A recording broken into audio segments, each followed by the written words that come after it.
First of all, I really want to thank you. I know I'm running a small college, and I know how busy that is, and you're running a very large country with many challenges. So I really appreciate the time that you're affording us. For me, it's quite extraordinary. The times that I've interacted with you and the few times that I've met you, you seem to be a very down-to-earth person.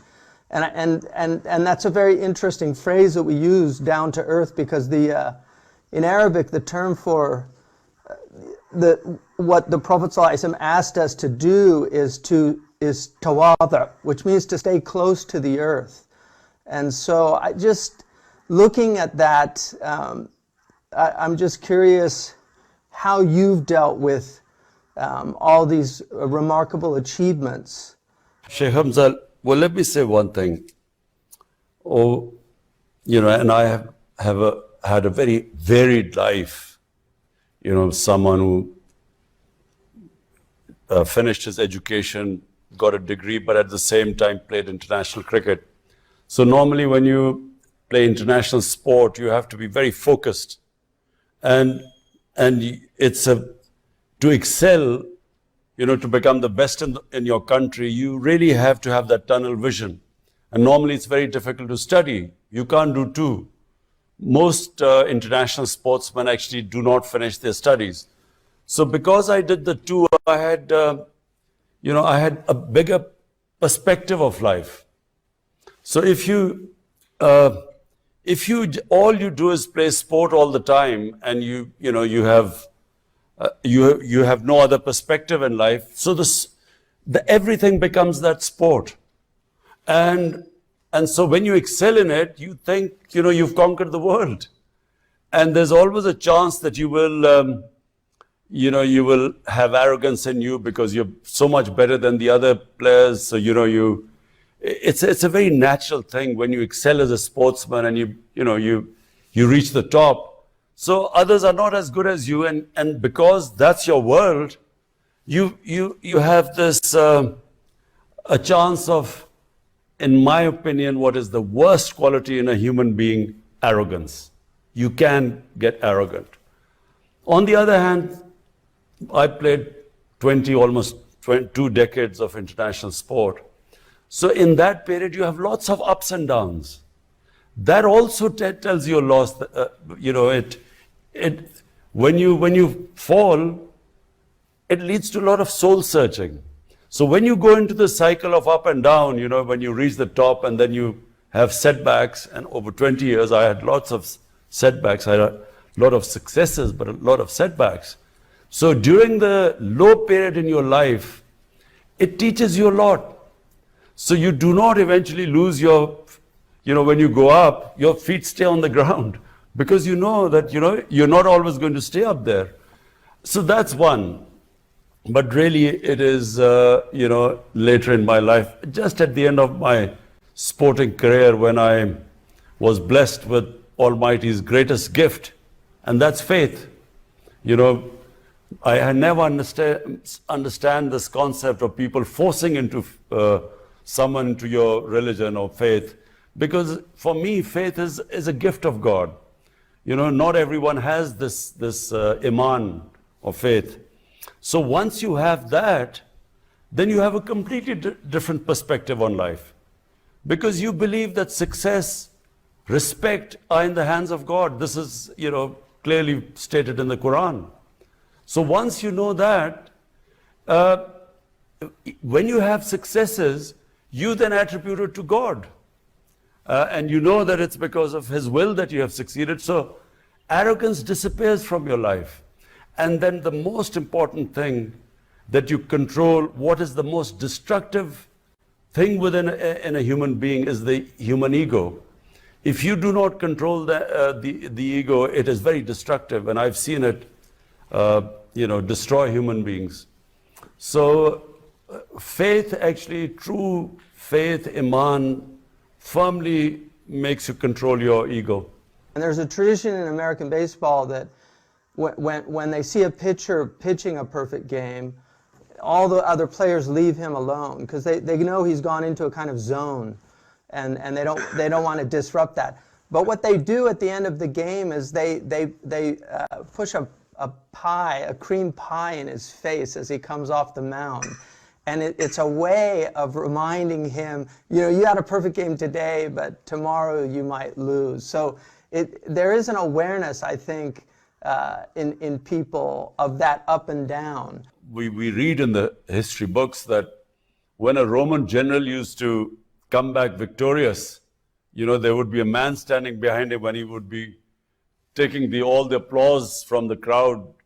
He would be telling him that, remember, you're human. Exactly. And I think this is something that a lot of people in positions, when they get into positions that you've gotten into, they very often shut that aspect out and surround themselves. I mean, this is one of the things that Aristotle says is that tyrants surround themselves with yes men, that they don't want to be reminded of those things. And Pharaoh is a good example of that. And it's very interesting that in the Quranic narrative, the most repeated story is one of immense arrogance, which is Pharaoh, and then the humble servant of God, which is Moses, and then this idea that in the end it's humility that God gives victory to.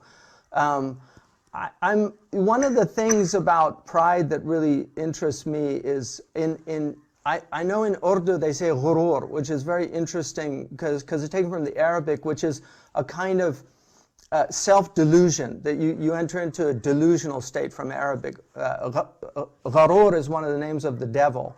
And then there's this idea of izzat, which in Arabic is actually a positive thing. The Quran describes the believers as having a kind of dignity and a sense of self-worth.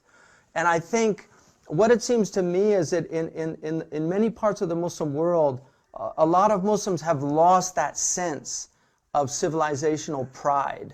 And I think it seems to me that what you're really trying to do in an extraordinary country with an extraordinary people is restore that pride and sense of who we are as a people. The Quran liberates a human being when God says that there are three things that are in His hands. Number one is respect and humiliation. So you cannot be humiliated and you cannot respect unless God wills it. Number two is how much risk, in other words, how much you will, the sort of money you will have in life, you know, how much you will make in life, that is also in God's hand. You can only strive, but He is the one who will determine how wealthy you will become. And third is life and death. That's in God's hands. So in my opinion, these three areas are which give us greatest concern. We are scared of dying. We are scared of being humiliated or being deprived of a livelihood.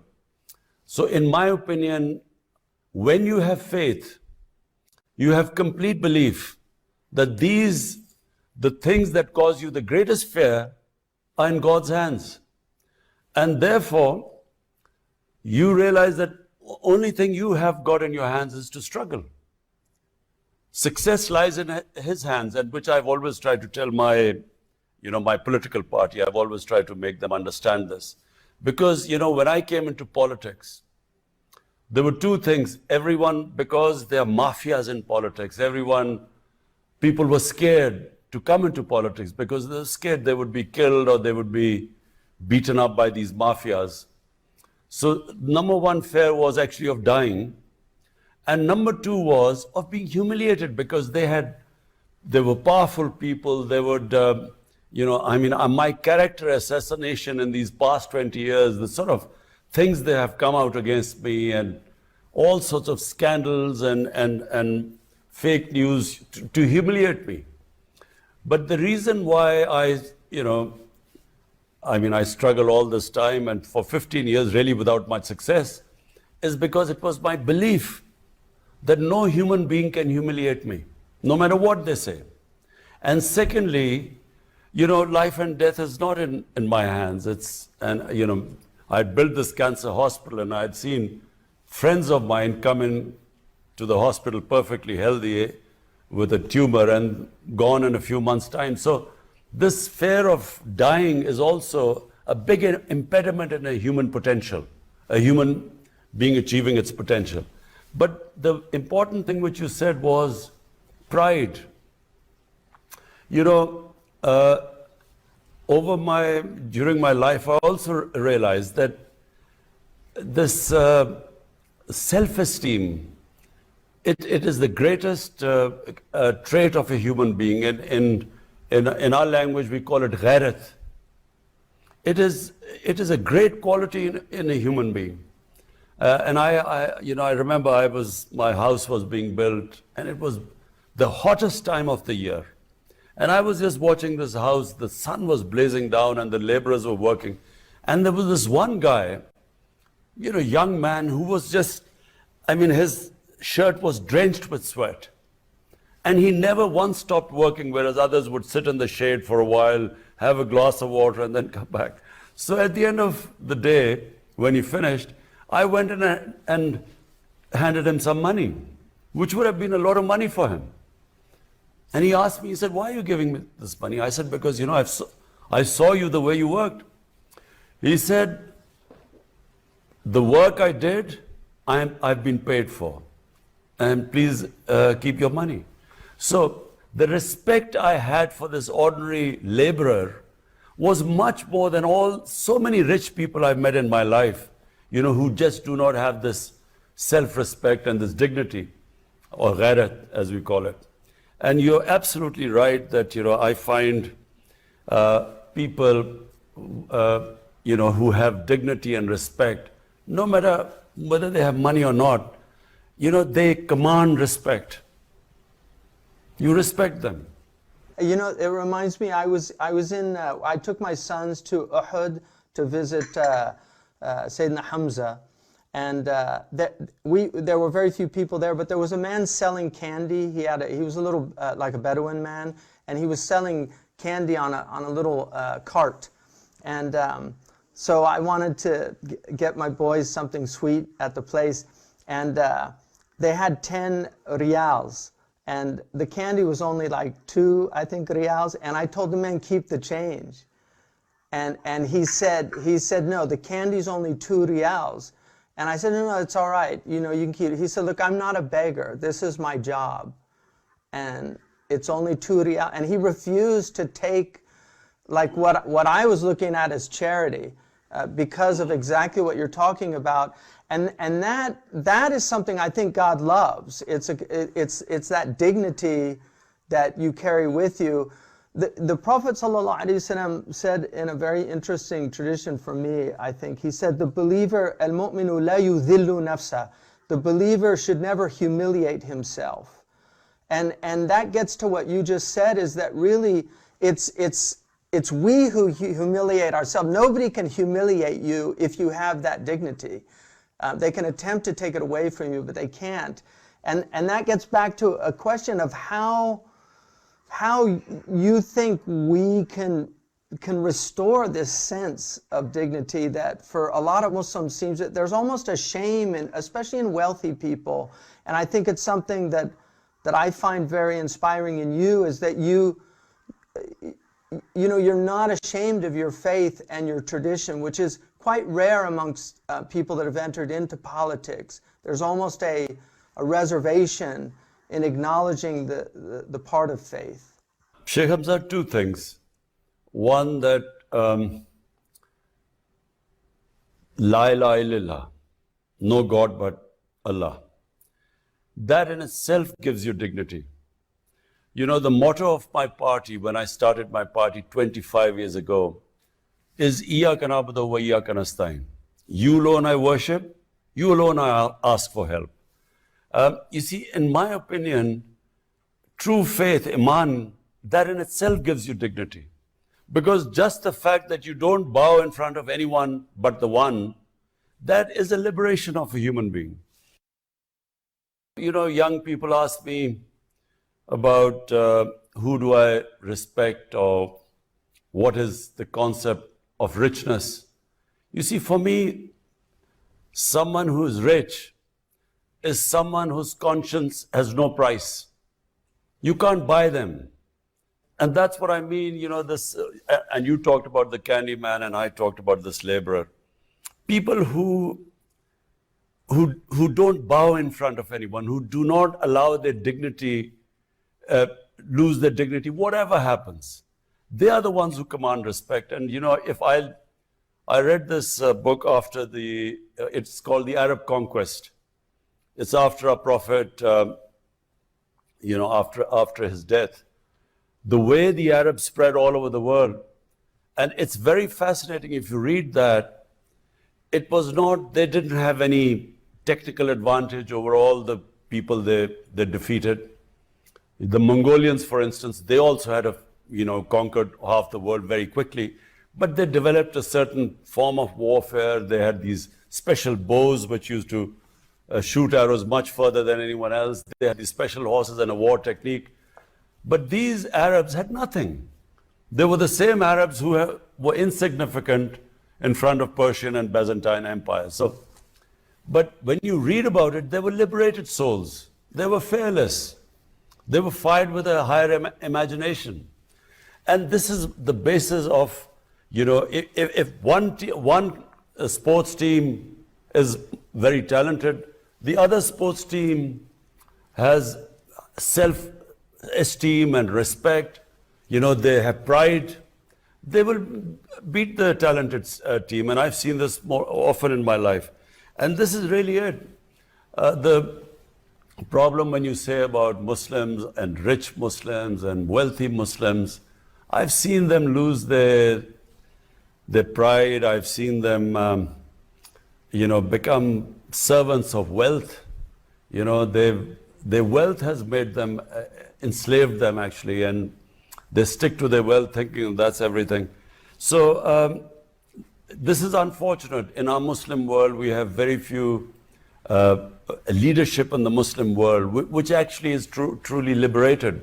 Yeah, okay, leadership, and this is something also really of great interest to me. One of my teachers is Sayyidina Naqib al-Attas from Malaysia, who I think is a brilliant philosopher, but he wrote a book called Secularism, which he identified as what he felt was one of the fundamental problems in the Muslim world, is the secularization of the Muslim mentality and this loss of the sense of the sacred. And I think even a lot of people here recognize that, that a lot of the problems in the world are a result of seeing the world as a commodity, seeing it as something that you simply consume. And there's a type of human arrogance that goes with that. But one of the things that he said, he basically argued that the biggest problem in the Muslim world was a confusion of knowledge. And he said the confusion and error in knowledge created a condition for what he called the loss of adab within the community. And that condition arising out of 1 and 2, the confusion and error in knowledge and then the loss of adab, has led to a rise of leaders who are not qualified for valid leadership of the Muslim community and who do not possess the high moral, intellectual, and spiritual standards required for Islamic leadership. So he makes an argument that it's really a confusion of knowledge. And I think one of the things that you and I share is trying to restore knowledge as a basis for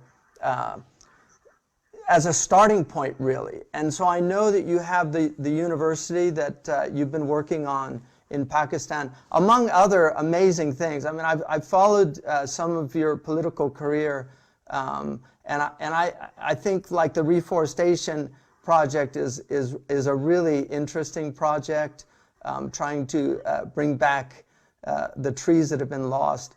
Ibn Khaldun mentions that when the Arabs went across from across Africa, he said that a squirrel could literally go from Egypt to Morocco without touching the ground because there were so many trees. So we've seen a real loss of that. But I'm curious what just how you see the centrality of knowledge and restoring that as part of this restoration of civilizational pride for a community. You're right about, when you have total divorce from the sacred and you just operate on the material, and which is basically what is happening. And then with the problems because of that, for instance, this big environmental disaster in the world, which is called climate change, is purely because human beings have moved so far away from the sacred.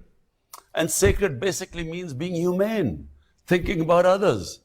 It means, the saying of a prophet, peace be upon him, that you live for the next world as if you'll die tomorrow, for the next world. So your deeds should be such that if you die tomorrow, you can stand in front of the Almighty and be held accountable. But live in this world as if you will live for 1,000 years. So whatever you're doing right now, you should think the repercussions it will have on humanity for another 1,000 years. So it's one of the greatest statements, about, it just completely envelopes everything about environment, about how we should be treating the way we live on this earth. So that also, I believe this whole environmental movement is sacred. Wherever you think about other human beings, you are, because God, whatever you do for God's, if you want to get close to the Almighty, you have to be humane. So what I find, unfortunately, basically the leadership that comes up through this political system, they just are too divorced from Iman, from tenets of their faith. And so basically they come in for power and then they compromise for staying in power, and power is for personal benefits. And it's all over really. Most of the politicians, very few politicians I find come with a specific objective of looking after humanity. Their main objective is the benefits of power, and most of the developing world, it is coming into power for self-interest, how much money they can make. So unfortunately, there are very few Mandelas, someone who came in for a higher cause. And our great leader, Jinnah, who was the founder of Pakistan, someone like him who, came in and sacrificed himself for this great cause. Which is why politicians are looked down upon in the world, because they say they're coming to help the people and they really help themselves. This is a huge problem, and I think it's interesting from a spiritual perspective.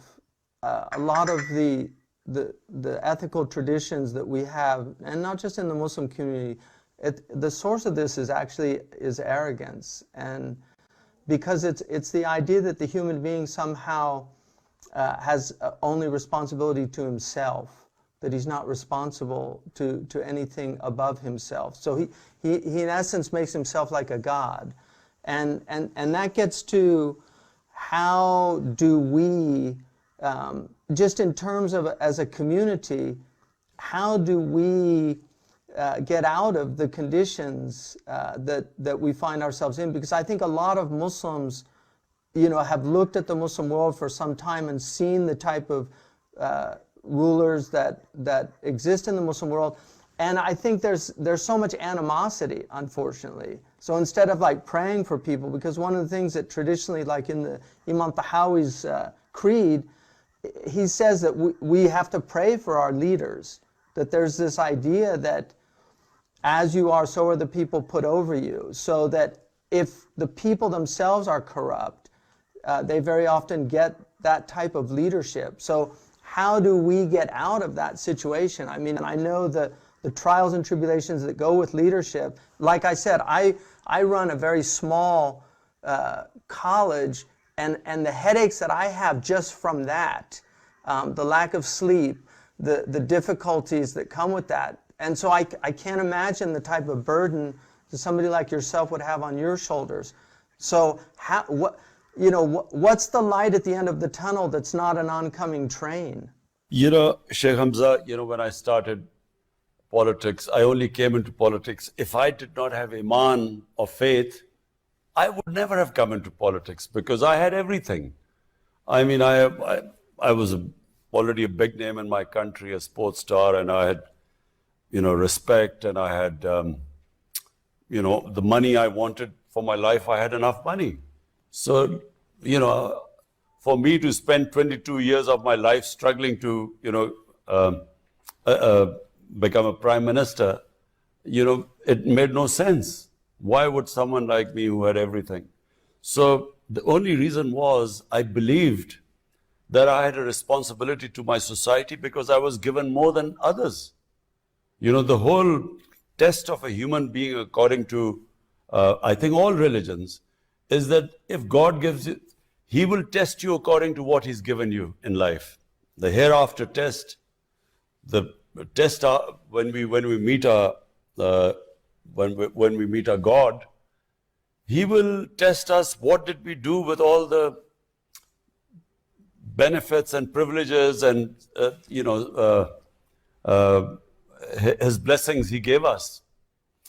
So I figured out, and I had already had faith before I came into politics. And I came into politics because I had faith. And because I had faith, I realized that I was so blessed that I had a responsibility to the society. So I wanted to make Pakistan an Islamic welfare state based on the concept of the state of Medina by our Prophet, peace be upon him. And I also, looked at his struggle. The Almighty made him struggle for 13 years. So I figured out that, if he could make his, the person he loved the most to struggle, then, and we were told to follow his way, his sunnah. So that's how I did it. Because I did not think that I was going to make any personal gains or some benefits of power. I came in because I thought we should make Pakistan, make the state on the principles of the state of Medina. And I always believe one thing, that, despite all the difficulties and adversaries and disappointments, I believe that, we human beings God has only given us the power to struggle.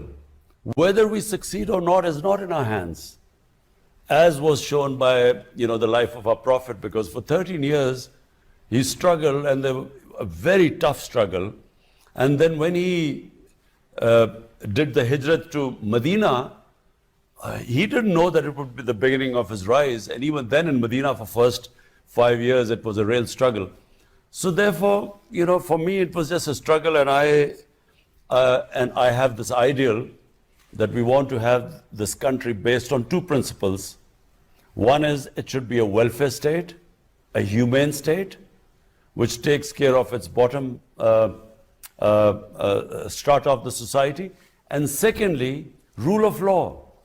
The fundamental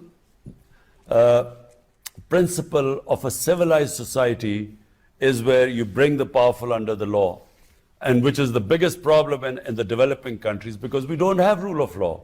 Powerful have one law, and the weak are judged by another law. So the jails are all filled by the poor people. The rich crooks never get into jails. So these two concepts are the basis of what my struggle is about for Pakistan. I don't think that's just a problem in the developing countries, unfortunately. A lot of people that should be in jail in Europe and America are not in jail. So I think that seems to be a major problem. In coming to winding it down, I think it seems to me that you've taken on an incredible challenge, and it's very inspiring. And I think I know a lot of Muslims here are inspired by it. One of the most successful communities in the United States is the Pakistani community in diaspora.